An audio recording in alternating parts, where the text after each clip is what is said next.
Students, welcome to disaster management online classes. విపత్తు నిర్వహణకు సంబంధించినటువంటి ఆన్లైన్ క్లాసెస్ను మన యాప్లో ఇంట్రడ్యూస్ చేయడం జరిగింది. ఏంది ఈ విపత్తు నిర్వహణ, డిజాస్టర్ మేనేజ్మెంట్ అంటే ఏంది, ఏ లక్ష్యంతో మనం దీన్ని చదువుకోబోతున్నాము అంటే, ఉభయ తెలుగు రాష్ట్రాల్లో టీఎస్పీఎస్సీ మరియు ఏపీపీఎస్సీ వాళ్ళు ప్రభుత్వ ఉద్యోగాల కోసం నిర్వహించేటువంటి వివిధ పోటీ పరీక్షల్లో ఈ సబ్జెక్ట్ను జనరల్ స్టడీస్లో అంతర్భాగంగా ఇవ్వడం జరిగింది. రెండు రాష్ట్రాల్లో నిర్వహించేటువంటి వివిధ రకాల పోటీ పరీక్షల్లో ఈ సబ్జెక్ట్ నుంచి 5 to 8 క్వశ్చన్స్ అడగడం జరుగుతుంది. ఒక్కొక్కసారి అయితే రేర్గా 10 క్వశ్చన్ల వరకు కూడా ఇవ్వడం జరుగుతుంది. దీన్ని దృష్టిలో పెట్టుకొని ఆన్లైన్ మాధ్యమం ద్వారా మనం ఈ క్లాసులు అందించడం జరుగుతుంది. ఎందుకు డిజాస్టర్ మేనేజ్మెంట్ అనే సబ్జెక్ట్ను సిలబస్లో చేర్చారు అంటే, ముఖ్యంగా గత 3-4 దశాబ్దాల నుంచి భారతదేశంలోనే కాదు ప్రపంచవ్యాప్తంగా వివిధ రకాల ప్రకృతిపరమైన మరియు మానవ ప్రేరేపితపరమైనటువంటి విపత్తులు తరచూ సంభవిస్తూనే ఉన్నాయి. దీని కారణంగా మానవ సమాజాలు సృష్టించుకున్న ఈ సాంస్కృతిక సంపద అనేది హెచ్చు స్థాయిలో ధ్వంసం కావడం జరుగుతుంది. విపత్తులను ఎలాగో మనం నియంత్రించలేము, రాకుండా ఆపలేము.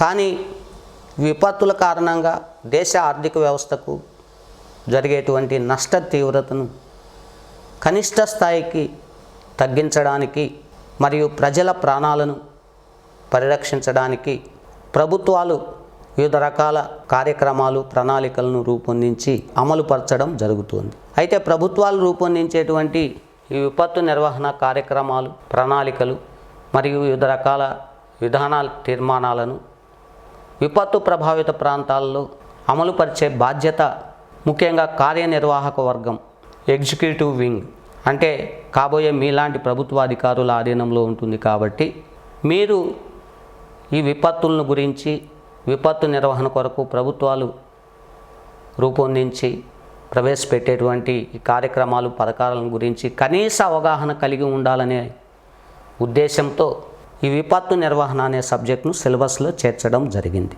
అయితే ఎగ్జామినేషన్ పాయింట్ ఆఫ్ వ్యూలో ఈ విపత్తు నిర్వహణ అనే సబ్జెక్టుకు సంబంధించి ఏ టాపిక్స్ మనం తెలుసుకోవాల్సి ఉంటుంది అంటే, నెంబర్ 1 విపత్తులు ప్రాథమిక భావనలు అనేది ఫస్ట్ టాపిక్. విపత్తులు ప్రాథమిక భావనలు. విపత్తులు ప్రాథమిక భావనలు.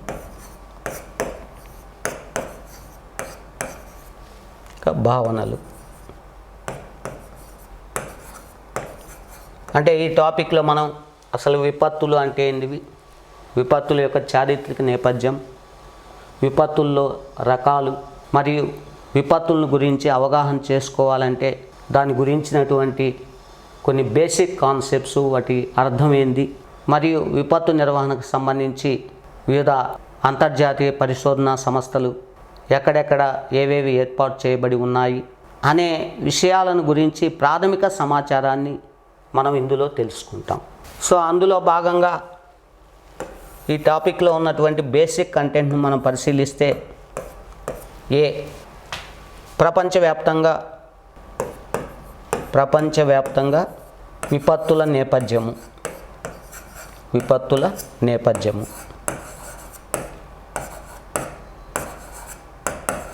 అలాగే భారతదేశంలో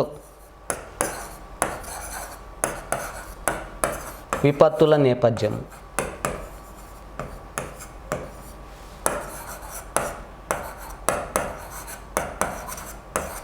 సి వచ్చి విపత్తుల ప్రాథమిక భావనలు.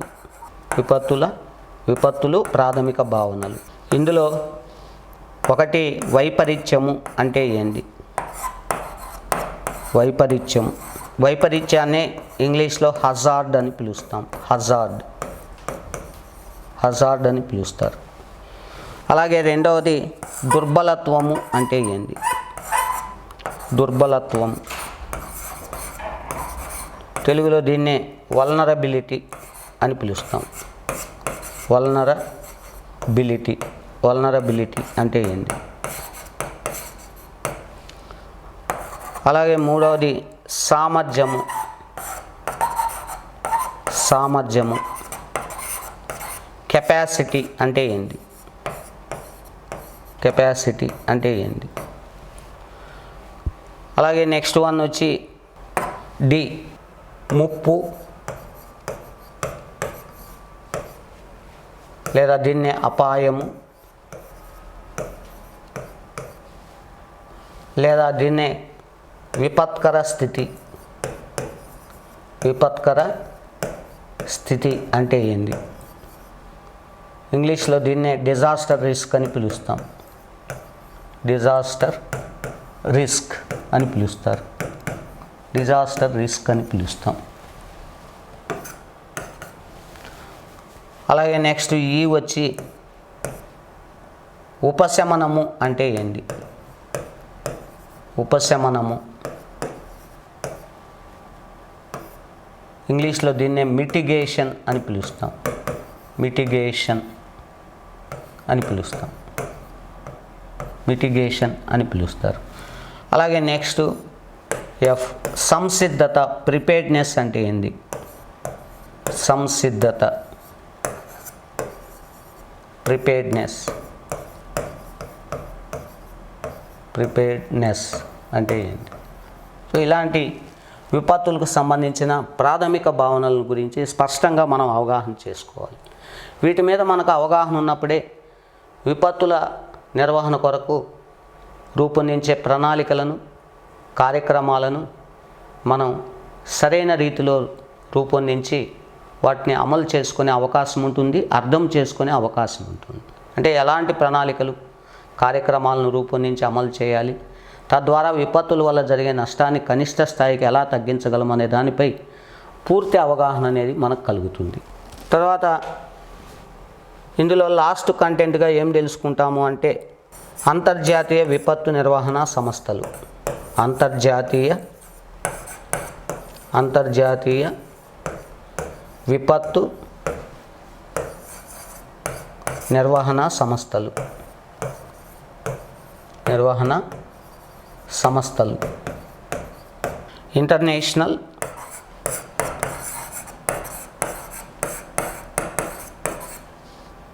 డిజాస్టర్ మేనేజ్మెంట్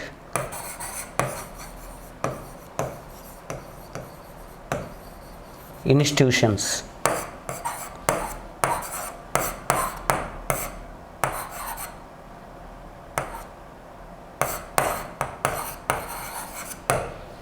సో ఈ కంటెంట్స్ మనం విపత్తులు, ప్రాథమిక భావనలు అనే ఫస్ట్ యూనిట్లో మనం చదువుకోవడం జరుగుతుంది. Come to second unit. సిలబస్లోని రెండవ యూనిట్ ఏది అంటే భారతదేశము విపత్తుల నిర్వహణ సంస్థాగత ఏర్పాట్లు. So disaster management in India,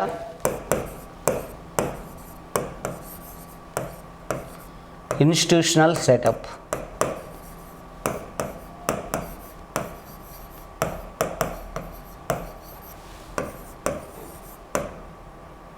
అనేది సెకండ్ యూనిట్. సో ఇందులో ఏ కంటెంట్ గురించి మనం తెలుసుకుంటాము అంటే NDMA, national disaster management empowering authority. National disaster management empowering authority. తెలుగులో దీన్ని జాతీయ విపత్తు నిర్వహణ ప్రాధికారక సంస్థ. ఎంపవర్మెంట్ ప్రాధికారక సంస్థ అని పిలుస్తాం. నేషనల్ డిజాస్టర్ మేనేజ్మెంట్ NDMA అంటే ఏంటి అంటే national disaster management empowering authority. ఇక్కడ ఎంపవరింగ్ లేదు కదా సార్ అబ్రివేషన్లో, అంటే మేనేజ్మెంట్లోనే ఆ ఎంపవరింగ్ అనే పదం ఇంప్లైడ్గా ఉంది.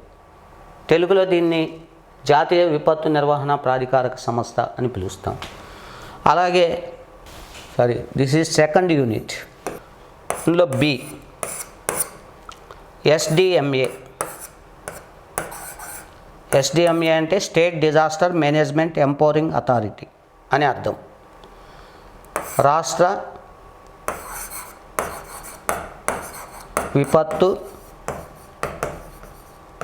నిర్వహణ ప్రాధికారక సంస్థ. C DDMA. డిడిఎంఏ అంటే district disaster management empowerment authority. జిల్లా విపత్తు నిర్వహణ ప్రాధికారక సంస్థ. సో ఈ విధంగా దేశవ్యాప్తంగా రాష్ట్ర స్థాయిల్లో, జిల్లా స్థాయిల్లో ఆయా ప్రాంతాల్లో సంభవించే విపత్తులను నియంత్రించడానికి కావలసినటువంటి వ్యవస్థలను ప్రభుత్వం వాటిని రూపొందించింది. సో వాటిని ఎలా అమలుపరచాలి, అంతేకాకుండా ఆ విపత్తు నిర్వహణ సంస్థలు యొక్క స్ట్రక్చర్, నిర్మాణం ఎలా ఉంటుంది, వాటిని అమలుపరిచే బాధ్యత ఏ అధికారి ఆధీనంలో ఉంటుంది, దానికి సంబంధించినటువంటి సంస్థలు ఏవేవి ఎక్కడ ఏర్పాటు చేయబడి ఉన్నాయి, వాటి విధులు ఏంటివి, వాటి లక్ష్యాలు ఏంటివి, వాటికి కావాల్సినటువంటి ఫండ్స్ అనేవి ఎలా డిస్ట్రిబ్యూట్ చేయబడతాయి. సో ఇలాంటివన్నీ కూడా ఈ విపత్తు నిర్వహణకు సంబంధించి ఈ సంస్థల ఆధీనంలో నిర్వహించబడతాయి. నెక్స్ట్ సెకండ్ యూనిట్లో నెక్స్ట్ టాపిక్ ప్రపంచ విపత్తు నిర్వహణ సదస్సులు, భారతదేశం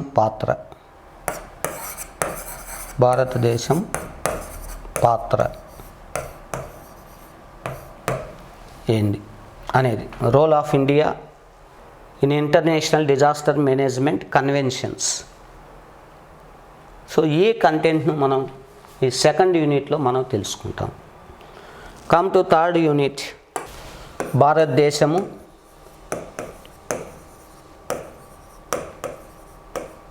విపత్తుల రకాలు మరియు ఉపశమన చర్యలు. ఇంగ్లీష్లో types of disasters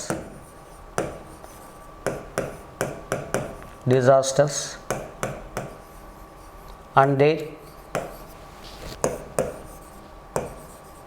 mitigation measures.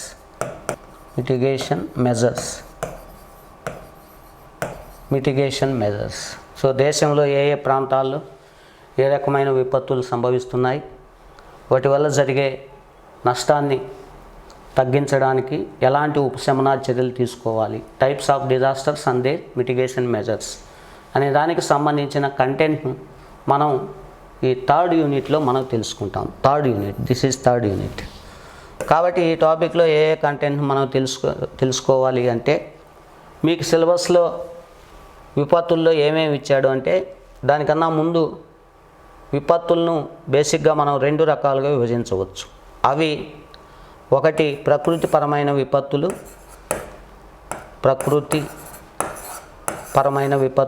రెండవది వచ్చి మానవ ప్రేరేపిత విపత్తులు, మ్యాన్మేడ్ డిజాస్టర్స్, మానవ ప్రేరేపిత విపత్తులు. ఇందులో ప్రకృతిపరమైన విపత్తుల్లో మనకు సిలబస్లో ఏమేమి ఇచ్చాడు అంటే, ఒకటి భూకంపాలు, వాటి ఉపశమన చర్యలు, మిటిగేషన్ మెజర్స్. ఏ ప్రాంతాల్లో దేశంలో భూకంపాలు సంభవిస్తున్నాయి, దానికి గల కారణాలు ఏంటివి, ప్లస్ ఆ భూకంపాల తీవ్రతను కనిష్ట స్థాయికి తగ్గిస్తూ ఆర్థిక మరియు ప్రాణ నష్టాన్ని ఎలా మినిమం లెవెల్కి తీసుకురావాలి అనే విషయాలు, దానికి సంబంధించి ఏ చర్యలు తీసుకోవాలి అనే విషయాలను మనం ఇందులో తెలుసుకుంటాం. రెండవది ఏమి ఇచ్చాడు అంటే సునామీలు, ఉపశమన చర్యలు. మూడవది ఏమి ఇచ్చాడు అంటే చక్రవాతాలు, ఉపశమన చర్యలు. అలాగే నాలుగవది ఏమి ఇచ్చాడు అంటే వరదలు, ఉపశమన చర్యలు. అలాగే ఐదవది ఏమి ఇచ్చాడు అంటే దుర్భిక్షము, ఉపశమన చర్యలు. లాస్ట్ వన్ ఏమి ఇచ్చాడు అంటే భూపాతాలు, ల్యాండ్ స్లైడ్స్. భూతాపము కాదు, భూతాపం అంటే గ్లోబల్ వార్మింగ్, ఇక్కడ భూపాతాలు. భూపాతాలు అంటే ల్యాండ్ స్లైడ్స్, తెలుగులో ఇంకో పేరుతో కొండ చర్యలు విరిగిపడటం, కొండ చర్యలు విరిగిపడడం, వాటి ఉపశమన చర్యలు.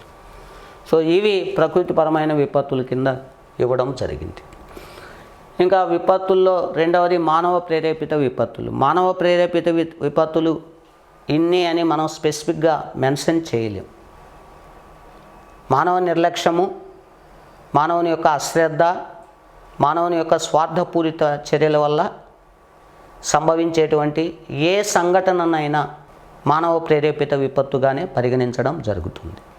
Any sudden event which leads to the loss of human life and property is nothing but man-made disaster. A man-made disasters occurs due to the negligence and selfishness of the human motives. So అందుకని మానవ ప్రేరేపిత విపత్తులు ఇన్ని అని మనం ఖచ్చితంగా సూచించలేం. అయితే తరచూ సాధారణంగా నిత్య జీవితంలో జరిగేటువంటి కొన్ని సంఘటనలు మానవ సంపదను, ప్రకృతి వనరులను మరియు మానవ ప్రాణాలను బలిగొనడం జరుగుతుంది. సో అలాంటి ముఖ్యమైన సంఘటనలు ఏవేవి ఎక్కడెక్కడ సంభవిస్తున్నాయి, దానికి కారణాలు ఏంటివి, సో అలాంటి మానవ ప్రేరేపిత విపత్తులు, వాటి వల్ల జరిగే నష్టాన్ని ఎలా తగ్గించాలి, ఎలాంటి దానికి ఉపశమన చర్యలు చేపట్టాలి అనే విషయాలను మనం ఈ మానవ ప్రేరేపిత విపత్తుల కింద మనం తెలుసుకోవడం జరుగుతుంది. జనరల్గా మన నిత్య జీవితంలో తరచూ జరిగే ఈ మానవ ప్రేరేపిత విపత్తులు లేదా సంఘటనలుగా మనం వేటిని చెప్పవచ్చు అంటే మానవ చరిత్రలో తీసుకుంటే యుద్ధాలు.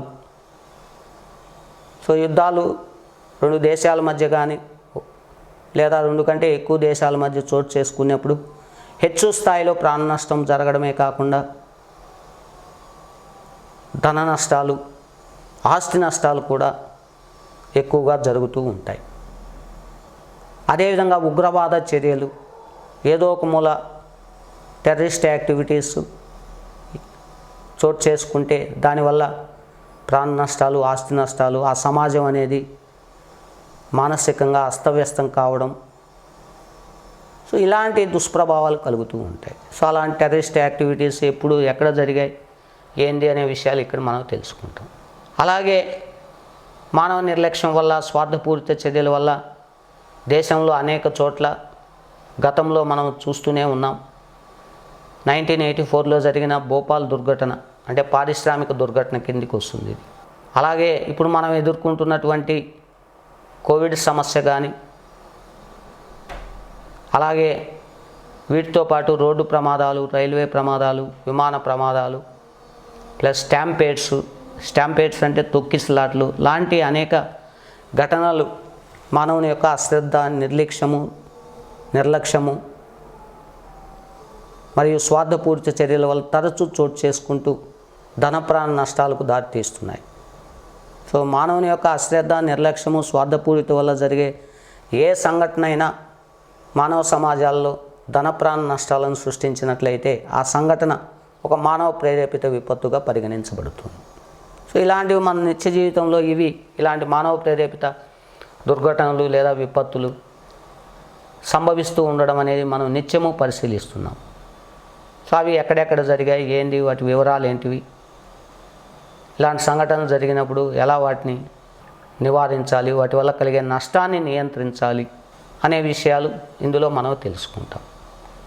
ఇది ఉభయ తెలుగు రాష్ట్రాల్లో కామన్గా సిలబస్లో ఉన్నటువంటి టాపిక్స్, కంటెంట్స్. అట్లా కాకుండా ఏపీపీఎస్సీ వాళ్ళు అంటే ఆంధ్రప్రదేశ్లో ఏపీపీఎస్సీ కండక్ట్ చేసే పోటీ పరీక్షల్లో విపత్తు నిర్వహణలో భాగంగా మరొక టాపిక్ను కూడా చేర్చారు స్పెసిఫిక్గా. ఏపీలోనే కానీ తెలంగాణ రాష్ట్రంలో కాదు. ఏపీపీఎస్సీ వాళ్ళు కండక్ట్ చేసే ఎగ్జామ్లో విపత్తు నిర్వహణ అనే సబ్జెక్ట్లో మరొక టాపిక్ను ఈ 4 టాపిక్స్తో పాటు మరొక టాపిక్ను కూడా సిలబస్లో చేర్చడం జరిగింది. ఆ టాపిక్ పేరు ఏం పేరంటే విపత్తు